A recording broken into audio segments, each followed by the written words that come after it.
आपले बंधू.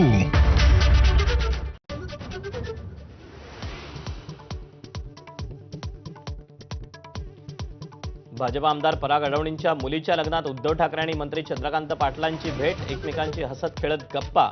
ठाकरेंसमोरच मिलिंद नार्वेकर आणि चंद्रकांत पाटलांमध्ये युतीची चर्चा.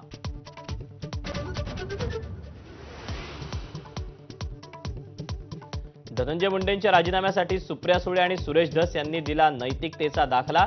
तर दोषी वाटत असेल तर मुख्यमंत्री उपमुख्यमंत्र्यांनी आपला राजीनामा मागावा, धनंजय मुंडेंचं प्रत्युत्तर.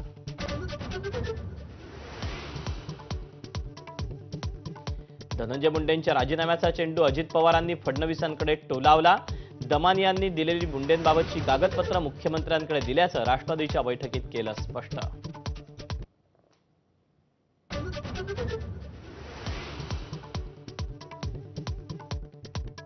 धनंजय मुंडे बीडचे पालकमंत्री असताना 73 कोटी 36 लाखांची बोगस बिलं उचलली.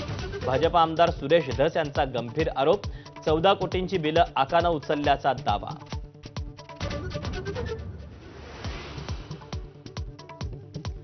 एकनाथ शिंदेंच्या ठाण्यात भाजपचे गणेश नाईक घेणार जनता दरबार. लोकांना भेटण्यासाठी महायुतीत कुणालाही अटकाव नाही, एकनाथ शिंदेंची प्रतिक्रिया. तर बावनकुळेंकडूनही नाईकांचं समर्थन. सरपंच हत्या प्रकरणावरून लक्ष हटू नये म्हणून मनोज जरांगे उद्या दुपारी उपोषण मागे घेणार. तर इथून पुढे उपोषणाची लढाई बंद करण्याची शक्यता.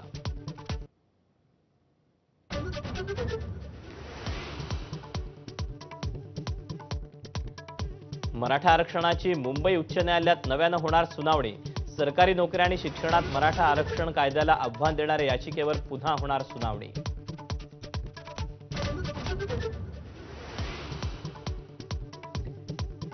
दहावी बारावीच्या परीक्षेला बुरखा घालून प्रवेश नको, कॉपीचं प्रमाण वाढण्याची शक्यता व्यक्त करत नितेश राणेंचं शिक्षण मंत्री दादा भुसेंना पत्र.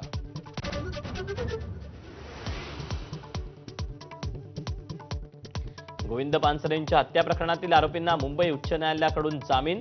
खटला लवकर निकाली लागण्याची शक्यता नसल्यानं आरोपींना जामीन, कोर्टाचा निर्वाळा.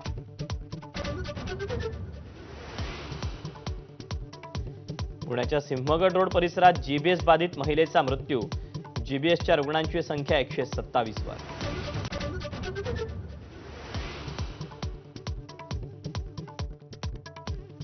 प्रयागराजमधल्या कुंभमेळ्यात मध्यरात्री चेंगराचेंगरी, मृतांचा आकडा 30 वर. 25 जणांची ओळख पटली. घटनेची न्यायालयीन चौकशी होणार.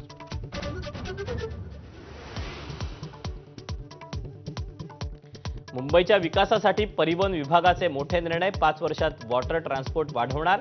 तर पुढील 2 महिन्यात रॅपिडो बाईक सर्व्हिसही सुरू करणार.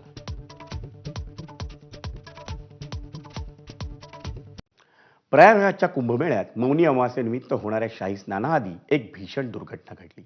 मंगळवारच्या रात्री चेंगराचेंगरी झाली